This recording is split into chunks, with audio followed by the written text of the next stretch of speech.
Hi friends, welcome to Taja Recipes. Please watch full video friends. ఇవాల్టి రెసిపీలో సజ్జపిండితో healthy and tasty చెక్కలు ఏ విధంగా తయారు చేయాలి చూద్దాము. తయారు చేయడానికి కావలసిన పదార్థాలు ఇంకా తయారు చేసే విధానం చూసే ముందు మీ అందరికీ ఒక రిక్వెస్ట్ ఫ్రెండ్స్, ఇంకా మన ఛానల్ ఎవరైనా సబ్స్క్రైబ్ చేసుకోకపోతే దయచేసి సబ్స్క్రైబ్ చేయండి, లైక్ చేయండి, షేర్ చేయండి, కామెంట్ చేయండి. 200 గ్రామ్స్ సజ్జపిండిలో టేస్ట్కి సరిపడా ఉప్పు వేసుకొని బాగా కలిపి పెట్టుకోవాలి.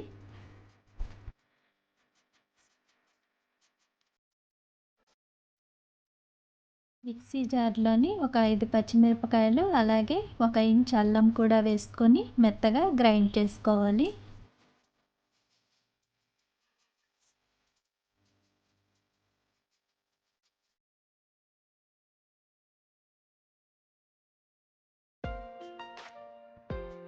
సజ్జపిండిలో 2 టీ స్పూన్ల వరకు తెల్ల నువ్వులు వేసుకోవాలి.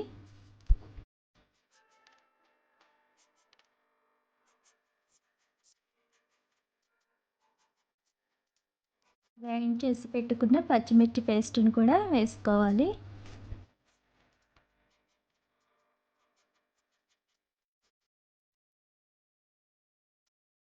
వేడి చేసి పెట్టుకున్న నీళ్ళను కూడా కొద్ది కొద్దిగా పిండిలో వేస్తూ చపాతీ పిండిలాగా బాగా కలిపి పెట్టుకోవాలి.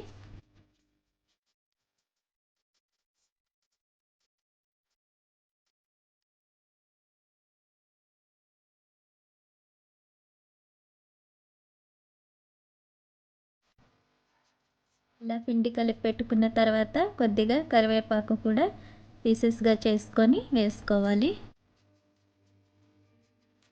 ఇలా రెడీ చేసి పెట్టుకున్న పిండిని 10 నిమిషాలు పక్కన పెట్టుకోవాలి.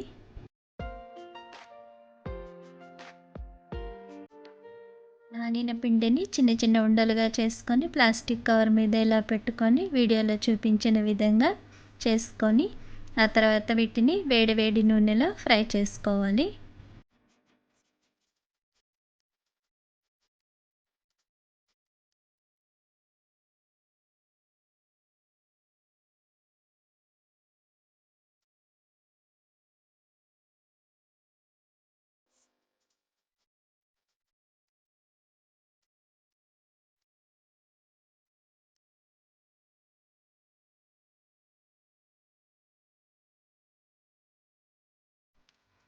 ఇలా ఫ్రై చేసుకుంటే మనకు ఎంతో టేస్టీగా, ఈజీగా, హెల్తీ సజ్జపిండితో చేసిన చెక్కలు తయారైపోయాయి. తప్పకుండా మీరు కూడా ట్రై చేసి మీకు ఎలా కుదిరిందనేది మా కామెంట్ సెక్షన్లో చెప్పండి. మీకు కనుక ఈ వీడియో నచ్చినట్టయితే తప్పకుండా సబ్స్క్రైబ్ చేయండి, లైక్ చేయండి, షేర్ చేయండి, కామెంట్ చేయండి. అలాగే మా నోటిఫికేషన్స్ కోసం బెల్ ఐకాన్ కూడా ప్రెస్ చేయండి. Thank you for watching.